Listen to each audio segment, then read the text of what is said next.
بسم اللہ الرحمن الرحیم۔ مدینہ طیبہ کی مٹی میں شفا ہے، مدینہ طیبہ کی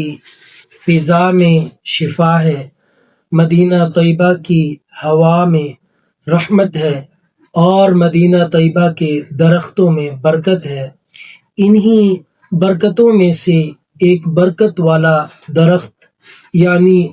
عجوہ کھجور کا درخت، عجوۃ المدینہ، یہ کوئی عام پھل نہیں بلکہ یہ پھل نبی پاک صلی اللہ علیہ وآلہ وسلم کی برکتیں ساتھ لیے ہوئے ہے، آپ صلی اللہ علیہ وآلہ وسلم کی دعائیں ساتھ لیے ہوئے ہے۔ نبی پاک صلی اللہ علیہ وآلہ وسلم نے اس کے بارے میں ارشاد فرمایا، من تصبح بسبع تمرات عجوۃ لم يضره ذلك اليوم سم ولا سحر او کما قال علیہ السلام، کہ جو شخص صبح کے وقت 7 عجوہ کھجوریں کھا لے اسے اس دن نہ زہر نقصان دے سکتا ہے اور نہ ہی اس پر جادو کا اثر ہو سکتا ہے، اور یہ وعدہ اس زبان سے ہے جن کی ہر بات وحی خدا ہوتی ہے۔ پیارے آقا صلی اللہ علیہ وآلہ وسلم نے عجوہ کھجور کے اندر ہمیں زہر کا علاج بھی بتایا، اور جادو خواہ کتنا ہی زوردار انسان کے اوپر کیا جائے، جس دن وہ عجوہ کھجور کھا لیتا ہے اس دن کوئی زہر اس پر اثر نہیں کرے گا اور نہ ہی کسی قسم کے جادوگر کا جادو اس پر اثر انداز ہوگا۔ سبحان اللہ۔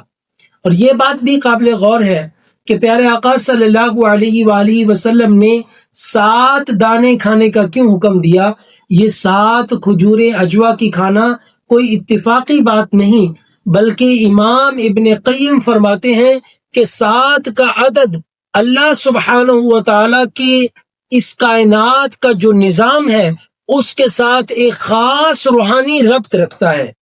وہ فرماتے ہیں کہ آسمان بھی 7 ہیں، زمینیں بھی 7 ہیں، صفا مروہ کے درمیان جو سعی ہے وہ بھی 7 ہے، طواف کعبہ کے چکر بھی 7 ہے، اور سجدے کے اعضاء بھی 7 ہیں۔ یہ 7 یعنی 7 کا عدد یہ اللہ سبحانہ و تعالی کی جو کائنات کا ایک نظام ہے اس کی یہ علامت ہے، اور یہ 7 کا عدد ایک طاقت عطا کرتا ہے، توازن عطا کرتا ہے اور حفاظت کا نشان بھی ہے۔ اسی لیے پیارے آقا صلی اللہ علیہ وآلہ وسلم نے فرمایا 7 عجوہ کھجوریں انسان کو زہر اور جادو سے محفوظ رکھتی ہیں۔ اور قاضی عیاض رحمۃ اللہ علیہ فرماتے ہیں کہ نبی پاک صلی اللہ علیہ وآلہ وسلم کے مبارک ہاتھ سے چونکہ یہ کھجور لگی ہوئی ہے اور یہ مدینہ طیبہ کی سب سے بہترین کھجور ہے، یہی وجہ ہے کہ پیارے آقا صلی اللہ علیہ وآلہ وسلم کے لمس مبارک سے اس کے اندر شفا پیدا ہو گئی ہے۔ اور علماء فرماتے ہیں، امام نووی رحمۃ اللہ علیہ فرماتے ہیں کہ عجوہ کھجور کی شفا نبی پاک صلی اللہ علیہ وآلہ وسلم کی دعا کی برکت سے ہے، صرف کسی طبی تاثیر کی وجہ سے نہیں ہے۔ اور اسی کو امام ابن حجر اسقلانی نے بیان فرمایا، وہ فرماتے ہیں کہ عجوہ مدینہ طیبہ کی ایک خاص نعمت ہے جو زہر، جادو اور بیماریوں سے حفاظت کرتی ہے۔ اور ابن قیم فرماتے ہیں کہ عجوہ کھجور دل، معدے اور زبان کے لیے بہترین غذا ہے، زہریلے اثرات کو ختم کرتی ہے، جسم کو طاقت عطا کرتی ہے، اور جدید تحقیق کی روشنی میں آج جدید سائنس بھی تصدیق کرتی ہے کہ عجوہ کھجور میں اینٹی آکسیڈنٹ ہے، اس میں فائبر ہے، آئرن ہے، پوٹاسیم ہے، کیلشیم کی وافر مقدار پائی جاتی ہے۔ یہ دل کی بیماریوں، بلڈ پریشر، اعصابی کمزوریوں کے لیے مفید ہے۔ کئی تحقیقوں سے یہ بھی ثابت ہوا کہ عجوہ جسم کے اندر موجود زہریلے مادوں کو ختم کر دیتا ہے اور مدافعاتی نظام کو مضبوط بناتی ہے۔ گویا جس شفا کی نبی پاک صلی اللہ علیہ وآلہ وسلم نے 1400 سال پہلے اس کا تذکرہ فرمایا،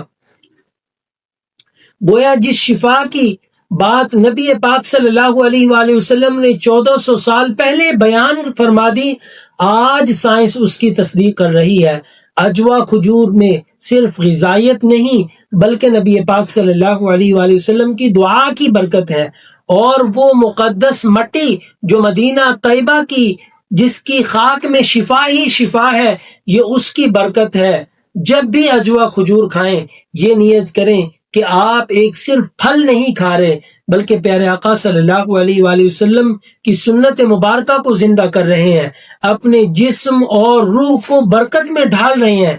تو پیارے دوستو،